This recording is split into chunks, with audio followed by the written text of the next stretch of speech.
Hello everyone, welcome along to the latest episode of The Verdict. I'm stepping in for Angus McNae this week, who's taking some richly deserved time off, just looking to keep the seat warm for a little bit. And yes, we're looking back primarily at Newmarket's July Festival, which majored Thursday through Saturday. Some quality performances we'll be having a look at, seeing what the clock said. But a couple of performances from horses who ran on tracks aside from Newmarket. We'll actually start with midweek action at Kempton Park. It was a novice stakes won by Lion's Pride, who was sent off 4-7.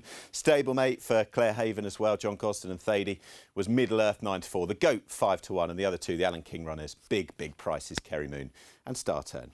1 mile 3, the trip. We'll be talking about the trip in a few moments' time. If you haven't heard of this horse already, off his Newcastle debut, or even coming out of this, I think he's one for your racing TV trackers, and he's one that you will be hearing about. He's got brilliant blood. He's got real quality on the track as well, and in just 2 starts, I think he's really quick in the pulse. You can see him, he's in the Oppenheimer Silk Rab Havlin aboard. Next to him is just about the second, that's the stablemate Middle Earth, and the third who took him along, that's the Goat. Overall time of this is not spectacular in any way, shape or form. It was never likely to be. Young horses, early doors in their career, and just a paucity of runners as well over the mile 3. So it wasn't a particularly quick time compared to the Apprentice Handicap on the same card, but it was a really taking performance from the winner. The leader at this point is the Goat, 81 rated, looking to reverse form with Middle Earth from last time. Just a second run back. He's gone with a bit of enthusiasm on the front end, but there's going to be a point where the rider on Middle Earth isn't happy with what goes on, so he's going to go up and try and eyeball the leader and make it into something more of a test. All the while, Rab Havlin in the Oppenheimer Silks sits happily. And it's from late on in the race that it really becomes impressive and the guns begin to fire. I'm going to give you the profile of this horse as well, because it's impossible to get away from Lion's Pride's family. He is from a real blue-blooded, black-type family. In fact, his half-sibling, Purple Ribbon, crested a rating of 100. Another, Crimson Rosette, 103. And then you bring in his most illustrious half-sibling. That is the 4 times raced, already Gold Cup winner, Courage Mon Ami, who did loads wrong at Kempton on debut, but still won. I think this guy's a little bit quicker than Courage Mon Ami, but it's in the blood, it's in the pedigree to make into a 3-figure rated performer. I can't wait to see him next. We'll talk about John Gosden's quotes in a few moments' time, but this is the big hit. They're going to stoke the pace up. And I think it's the speed he showed through the last 3 furlongs, which is the most taking. Look at Havlin, he's statuesque at this point. Almost a second quicker than everything else through the final 3. Indeed, the 10th furlong, he's clocked a time of 10.82. You can contrast that with the second coming in at 11.40. He's breezed by them. We'll hear from Rab Havlin after the race, but John Gosden, one of the trainers of this horse, was quite telling when speaking to the press afterwards. Look at Havlin, just breezing through. He said he's always been a very talented horse. He couldn't run last year. This is just his second start off a green run at Newcastle. And he said of the Roaring Lions, this being a son of the late Roaring Lion, he's always been the best one. He will stay at 1 1/4 miles. This was 1 3 miles, so they really see him as having speed. We're going to hear from the rider in a few moments' time, but as mentioned, if he's not in your racing TV tracker at the moment, he should be. Lion's Pride looks a real talent. Let's hear from the rider. Courage Mon Ami, I mean, he won his novice round here and he done everything wrong, you know, so he was a work in progress, and this guy's a bit the same. You know, I think he'll improve, he'll learn. You know, he was a different horse today than he was at Newcastle, and I think the next day will be different again, but look, he's got some good attributes, he's very relaxed, and he's got a ton of foot, and he stays. There you go, what more do you want? Rab Havlin reflecting on the performance of this fella on just the second start, comparing him to Courage Mon Ami, who is a horse he knows very well indeed, and the reigning Gold Cup winner at Royal Ascot. Lion's Pride, no big entry certainly at this stage, but you're going to be hearing plenty more about him. He's a big talent, and I'm looking forward to where next. That's the first horse that we're looking at in the verdict. We're going to move on to the first day of the July meeting at Newmarket, focusing on the July stakes. This is before the rain came. Group 2, 6 furlongs. Malky ran at Royal Ascot, 130. Pirasangi, 7-2. Once raced, once victorious. But the winner, 16-1. Just saw disregarded in the betting, or certainly a big old price there. About to break from stall 1. We'll talk about that horse, Jassor. Of course we will. The second, that was Lake Forest. Thinks run really well. Has come out of 7. And then the third, that's Toca Madeira. Big price. out of 5. Right, keep an eye on your winner, who comes out, and he's another 2-year-old winner in recent times, trained by Clive Cox. We'll come to that as well. But this is a totally different performance as he's held up in the early stages. We'll talk about that in a minute as well. To the one when winning last time after a delayed start at Nottingham, over 5 furlongs, made the running. This time 6 furlongs, up in grade, dropped out on this occasion, and trying 6 for the first time when it's all clicked together. Jim Crowley, even riding this horse for the first time, suggested afterwards that he felt coming off the pace was key to this fella. Piero Sanghe's made the running. He was really impressive on debut at Haydock. But as we get towards the business end of the race and they begin to quicken, Jasur fastest in each of the last 3, 10.73, 10.70, real acceleration. The fact that he's got that 5 furlong speed and can sustain it that little bit further. 12.29 with a finishing speed percentage of 105.44. A couple of cracks and off and away he goes. He's got a gym crack entry. Prior to that, there's the Richmond, there's potential of the Pre-Morney. That's a race that Clive Cox won with reckless abandon a decade or so ago. I think he'd be right for that race. And he's a leading 2-year-old, of that you can have no doubt. We've got to talk about Clive Cox's recent run with the juveniles. There was Symbology at York, who looked good midway through last week at Donny. How's the Governor and Sky Warrior, winning each division of a maiden at Donny? Miss Show-Off was a winner recently at Newbury as well. He's just flooding the traps with winners at juvenile level. Let's hear from him. Please God, he'd be a horse that we'll have in the morning as well. That would be a good idea, and from here it's, you know, everything is possible, and he has a lovely mind, very well behaved, apart from just having a little bit of a readjustment with his noseband early on. He's been an absolute Christian to deal with, you know, so I'm very happy and pleased that we've got a nice horse. I think he's got a nice horse, you can guarantee that. A word on Lake Forest as well. He's gone into my tracker off the back of last time. Lake Forest, Maureen Haggis was on record after the horse won on debut, saying that he was slow to come to hand. In fact, had only done so late on in the spring, early in the summer. While there's plenty of stamina on the dam side, he's got a lot of speed as well. But if he meets this fella again, it'd be difficult for any of them to get past him. Electric through the second half of the race. Dropped out, 6 furlongs, group level, no problem. Jasur wins the July Stakes. The next race we're going to be looking at is the Edmonton Horse Solicitors Sir Henry Cecil Stakes listed, a race won by Baid 2 years ago. Nostrum, 11 to 10. The story was how hard he was on his return to action. First time we were going to see this horse at 3. Very well backed, and he lived up to it. Let's take them from the start. Nostrum coming from 4, and then the variant runners, 4 and 6 and 1, Embesto and New Endeavour. I'm going to be talking about Embesto because I think he emerges out of this race with plenty of credit. But it is impossible to look at this race without going to the horse that just led them a merry dance from the word go, the returning Nostrum. A leading juvenile, his profile so far, 2 from 3 at 2, won the Tattersall Stakes, 3rd in the Dewhurst, his only defeat. And you don't have to go back too far for the news that came through mid-April that when an 8 to 1 shot for the Guineas, he'd got that setback, came to public attention, and he was ruled out of the Guineas. But he was very well backed on this occasion, and you can see that Ryan Moore has made it perfectly clear from the word go exactly what he wanted to do. Overall time, not bad. Finishing speed percentage of 106.46, and through furlong 4, he's 11.33, 11.43. Deep on in the race, when others are beginning to chase, others beginning to quicken and see if they can use perhaps their race fitness to an advantage, that's when I think he was most impressive. Furlong 7, 10.92, dipping under the 11 seconds with a killer kick. And indeed, he was fastest through the line as well. I think he seems to be travelling well within himself. And all of a sudden, a perfect race for him, I think, to launch himself into his 3-year-old year. We've got this Nostrum back. Look, bit by bit, they're beginning to chase him behind, but I still think the winner is travelling comfortably.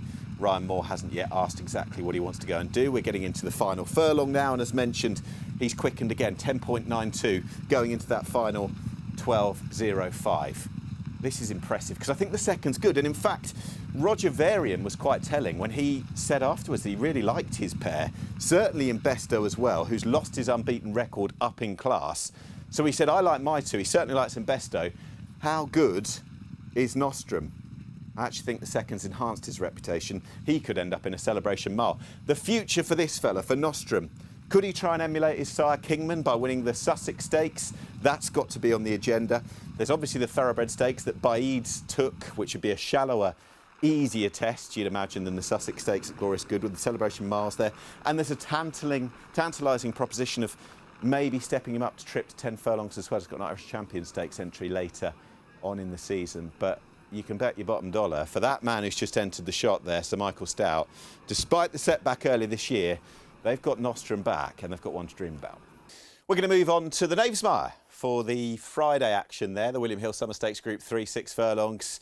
And it was won by the favourite 5-4 shot, Swing Along in the colours of Sheikh Juma, who did have a few in the race, not least Pink Crystal and Royal Acclaim. He had a big old hand in this. I'm going to be talking about the second as well, 17-2 shot. Royal Acclaim, don't forget that when she went to the Nunthorpe last year, she went off favourite, and I still think she's got a future based on this. Right, let's have a look at how the race materialised. The winner, there's Swing Along coming from stall 2. We're going to talk about Royal Acclaim. Don't get mistaken for the colours. The yellow cap coming out of 7. Gale Force Maya was the third out of 4. And I wouldn't also, if you didn't see the race, set the conditions for you. Although the weather was deteriorating, the time was still a pretty decent one. It hadn't set in at all at this point. Right, the winner takes you along. That's Swing Along, who's a very good filly indeed. She won the Lowther last year. She was third to Shaquille. We're going to talk about that form in the Commonwealth Cup. Shaquille, who a day later went and won the July Cup. They tried to stretch her out in the French Guineas earlier in the year, but she's just a classy sprinter. She won the Lowther, as mentioned, and she's gone through this really well. The mid-race sectionals, 10.88, 10.79, 10.78. I think they've been the difference makers. That said, a couple of those that tried to keep up with her, Gale Force Mayor's not too far away, they've stuck about. But it's the one in yellow, or the yellow cap, that I want to keep an eye on. That's Royal Acclaim. She's in the second or third colours of the owner. She's finished comfortably the fastest through the final 3 furlongs of this, and I think she's done well to come from off the pace. I think it's meritorious because I think she hasn't shown her best this season, certainly in contrast to the explosive performances early doors in what she was doing last year. I did wonder whether we'd slightly lost the boil with her a little bit, but I still think off the back of this, they could yet find something quite reasonable with Royal Acclaim. This was the first time she was trying 6 furlongs. You can see her there, just creeping through into this. The doors have been opened, and she's got entries over 5 and 6 as well. She's really interesting. So too, though, is the winner, who's come back to the Knavesmire and won again. Let's hear from the trainer. She's a high-class filly.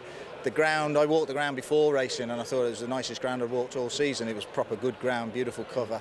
Obviously the rain's just getting in and I think she's just such a long striding filly. It just takes the edge off her, you know, she's better on top of the ground. She's in the Betfair Sprint Cup. Flat 6 at Haydock could be right up history. Yeah, I think so. It's, you know, we're aiming at Group 1s. You know, we weren't going, plan wasn't really after Ascot to come here, but we just thought it was a good opportunity for her. It was just that, and she justified favouritism. Now, I half wonder whether both of these come the first weekend of September, the two I've talked about, Swing Along and Royal Acclaim, they could yet meet in the race they were just talking about, the Betfair Sprint Cup at Haydock in Group 1 company. And with the second, yes, she might not be quite up to it, but there'd be that heartening aspect that you could feel you could really ride her to get that 6 furlongs, no problem whatsoever, because you copper-bottomed in the idea that she was really strong at the end of the unknown furlong. And for that, she's very much my eye-catcher to come out of the meeting. She's one that had loads of promise last year. No disgrace in getting beaten by the one she has there. And hopefully Royal Acclaim can yet go and get that group race victory this year. We'll see. It was an eye-catcher from Friday.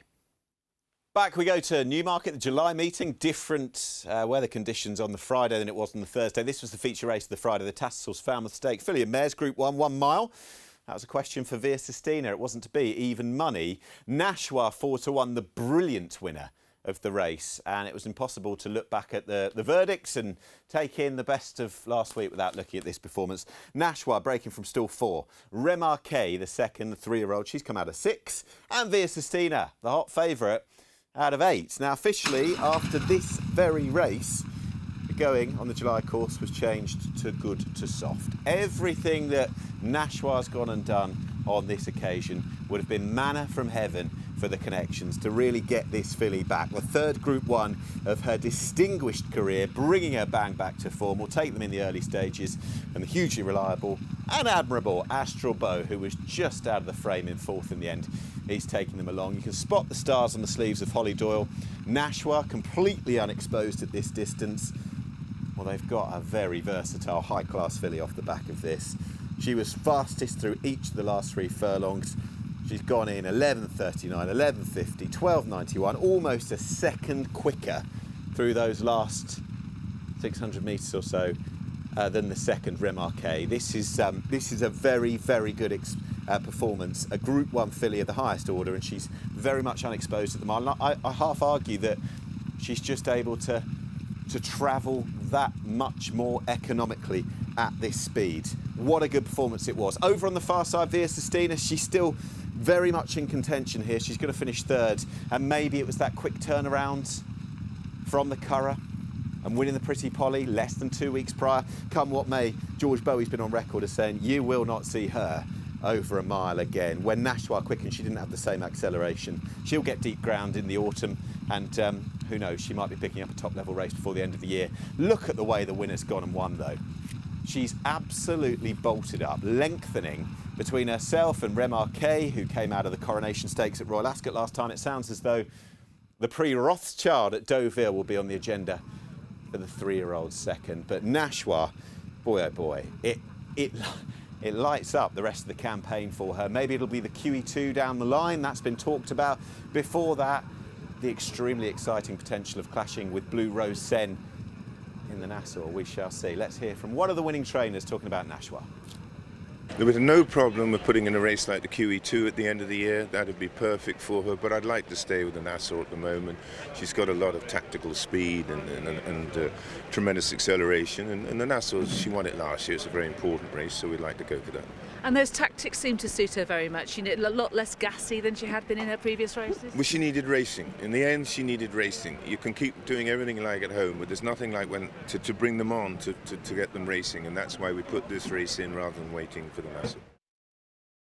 So choosing to go to this race at a later stage, it's a bit of a master plan. It's a master stroke by Claire Haven, because NASHWA has showed her brilliant best. She gets that race. She opens a door by being able to prove herself at this level, quality over a mile as well, and it really does set up a mouth-watering clash with Blue Rose Sen, whose trainer said it'll be one for racing fans if and hopefully when they meet in the Nassau Stakes. This filly has been it, seen it, done it in that race, and she was a star on Friday. Extraordinarily quick sectionals through the last 3 furlongs. NASHWA is back. Right, this was for many, the performance of the weekend, the one that had people reaching for the superlatives in the race of that name. City of Troy, 4-6, a different class. And we're going to go through some of the figures that this fella's clocked up. And in fact, just retrospectively looking at this on the Monday, Timeform's given this performance the highest rating of any superlative stakes winner this century. Higher than Horatio Nelson, higher than Quarto. And the winner, we're going to flag up, coming out of 2, Hartem out of 10, Odyssey the third in the end out of 3, but in truth they were all playing for places from somewhere into this race. Don't rule out the Godolphin runner, by the way. Great Truth, number 4. He came out of drop back, I think, when just brushing up on the start of his races. He's going to show the talent he's got. But there we go, in the Magna Silks, about third from the left, we're focusing on this fella, City of Troy, the winner who's got that immense cruising speed, and he can demonstrate it, be it on faster ground at the Curragh, or 2 weeks later, less than, on ground that was slightly slower at Newmarket. He ticks all the right boxes. And I think the overall time of this race, when put into context, certainly against the first race of the day, 1:26.03, that's not bad. But the figures of the sectional splits that came through a day later, well, they're the things that are staggering. He's gone 11.51, 11.54. He's just dropping 12-second furlongs, less than, as if it's easy for him. 11.42, 11.47.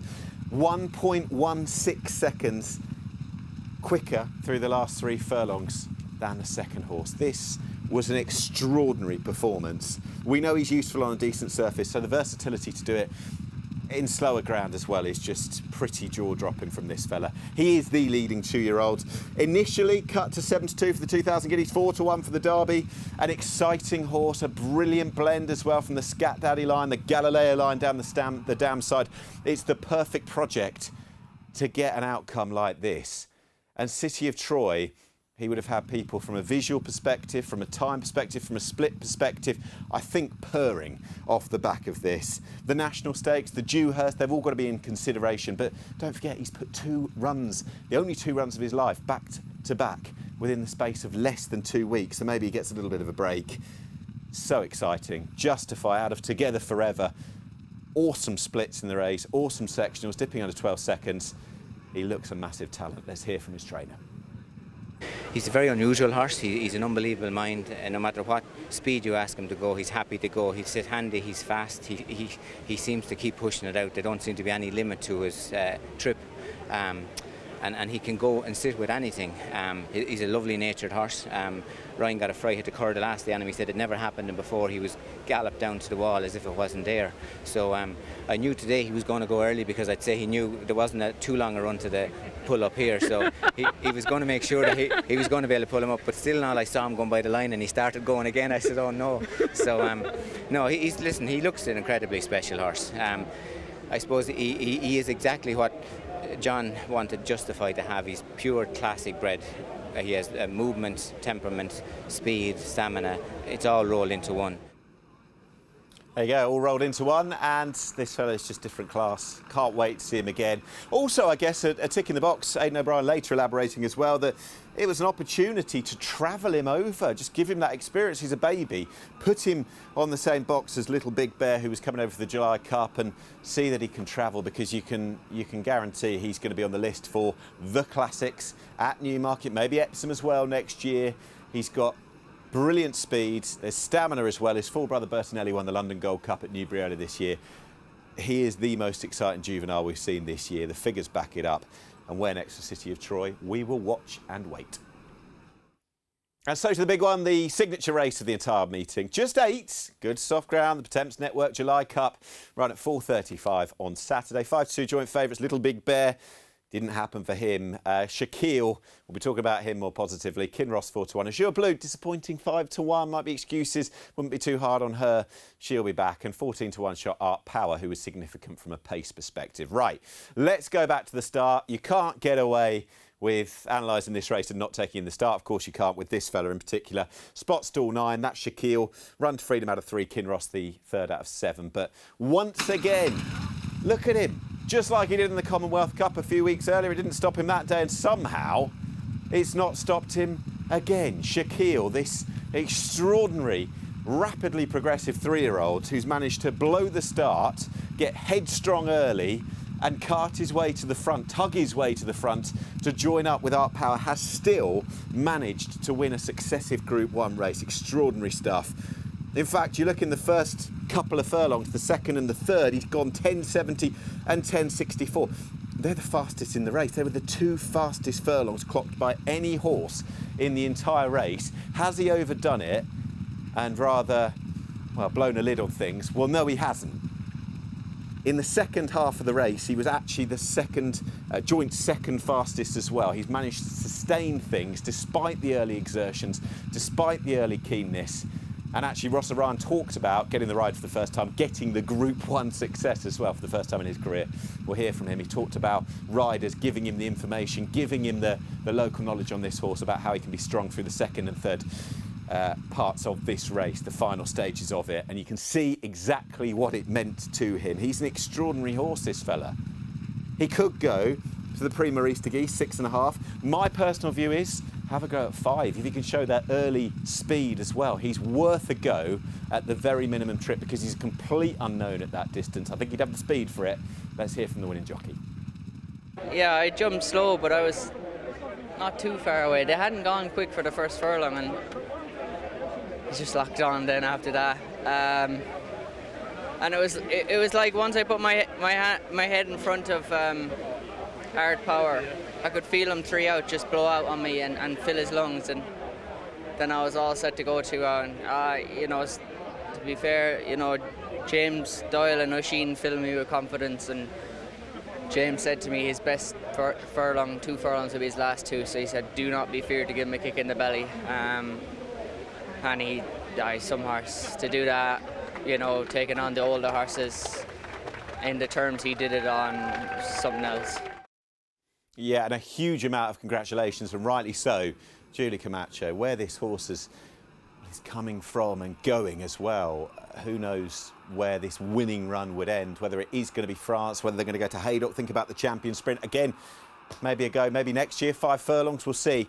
That's what it meant to that fella. Ross O'Ryan, congratulations indeed. That maiden Group 1, and as Lydia Hislop said afterwards, you can bet your bottom dollar it will be the first of many. A couple of other horses I wanted to mention in the race. The second, Run to Freedom, has run a massive race.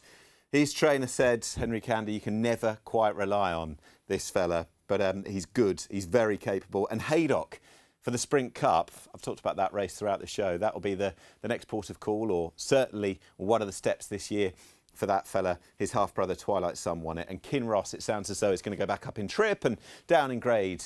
Another crack at the Lennox at Glorious Goodwood, which is only a couple of weeks away now. But Shaquille, an extraordinary star turn on the day to add to the lights of NASHWA and Nostrum, AZURE, horses we've talked about from the July Festival.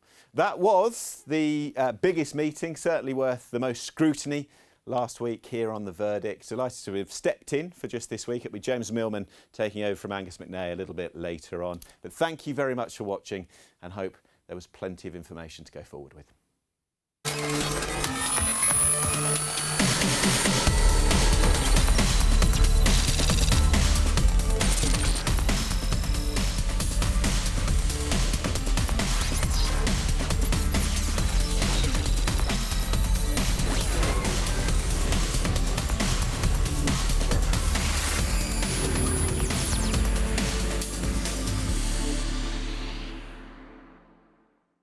Subscribe to Racing TV's YouTube channel now to watch more great races like this.